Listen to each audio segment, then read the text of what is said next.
I don't know how to say this. This is pretty cool. There's a very famous pyramid built by the Aztecs. It's a step pyramid that has a bunch of symbolism to year, and it's a calendar and all this other stuff. But I did not know till watching this video. I'm just watching videos of the ancient world and ancient wonders of the world and all this other stuff. But this pyramid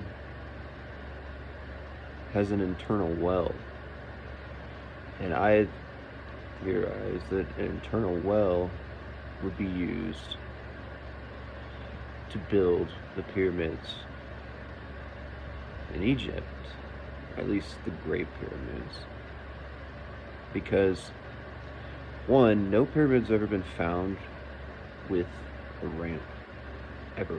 There's no evidence of it, and there's a huge flaw with the inset ramps and any ramp in general. There's just a huge flaw in that once you get to a certain height, the amount of men that it takes to move the stones can't fit on the layer that they're working on. And the stones themselves then require a different technique to place them so that you can finish the top of the pyramids. Well, the internal well, though, is different in that you place your casing stones first. I didn't figure that out, but I saw a video. And then I saw another video of them wanting to use water at an angle on the outsides of the pyramids. So it just dawns on me, like, why not a well? I never found any other videos that suggest an internal well, so as far as I know, I made that connection anyway. Until today, we have evidence now of an actual pyramid that has an internal well. Now, it's claimed that the Aztecs were performing sacrifices and all this other shit. Plausible.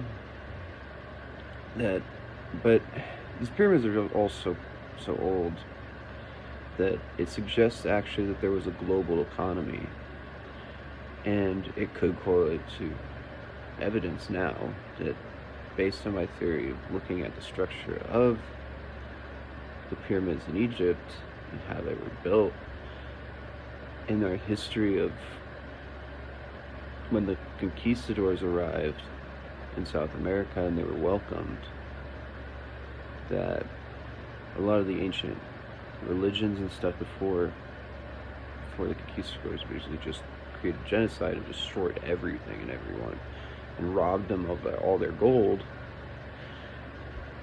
There's a lot of legends of these just pure gold temples and stuff that had been there for as long as the original visitors came.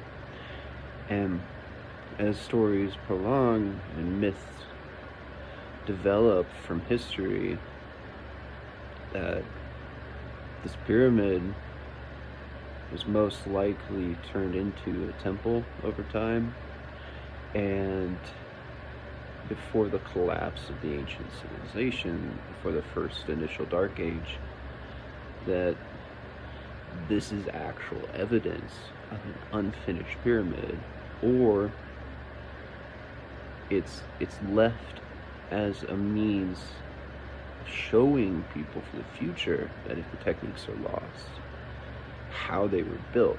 And you have these tiny pyramids that I maintain, though if you look at the records of them at Giza, there's these 3 smaller pyramids that sort of mimic and model the larger ones. I believe that those were a study in how to finish the top, right? So if there was a ramp, how could they, because if you can't place the top stones because of the limited surface area and the limited volume of stones, because you have to move 33 stones an hour to finish the pyramids in 20 years, as they would say, to be built in. But then you have the step version of the initial one, and then they don't have a ramp. There's no ramp on these tinier pyramids, and one's basically finished where the others aren't. And so they could build step pyramids, but they couldn't actually make them as we know they are now, which are the consequently layered stones that limit the mass of the overall structure, that after they build up a certain way, step pyramids destroy themselves. And so the way that they built the pyramids in Giza it's essentially the epitome. You can keep building them larger, but for the most part, the only way that you can actually finish the top of it is an internal well, to which then the well itself, builds inwardly down, sort of like back down through itself. Potentially, allegedly, I don't fucking know how they did it, but you'd have to sort of like build up,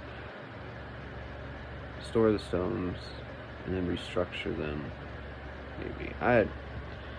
But that's the only way that you can move that many stones, by allocating less man hours to allow other people elsewhere to work to compensate, because the less men that you have moving more stones, the more stones then that you can lay.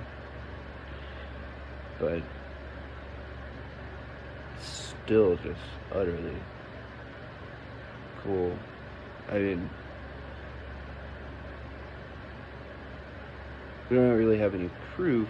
The only thing that we could really do to prove this is if we can find an underground passage and some evidence of a stone quarry that is close to the river that links to this underground water chamber. They're calling it a sinkhole. More likely, the water from the river that is creating a sinkhole by destroying the surrounding area of the initial actual structure of the internal well. And so they would have had to make sort of mines, and who knows if they would have used wood to reinforce, the tunnel into the pool, and then, the underground chamber, actually. So the Giza pyramid has an underground chamber, and then you flood and you empty it, and then you flood it and you empty it, and you bring your next series of stones per hour, sort of thing. But the chances of finding it, though, is probably zero. You're not going to be able to find any evidence anymore, since it's been so long, of how they flooded and controlled the water under that pyramid in South America. But there's an internal well. That's cool. I mean, there's no other evidence for any other method, and there just happens to be an internal well in a pyramid, and somebody like me, who happens to just correlate the different methods and find a more efficient and plausible method. Any scientific method typically can be rediscovered. So if it's the most efficient and it's the best mean of achieving something, then it's plausible. So it's certainly plausible. I mean, it's pretty cool.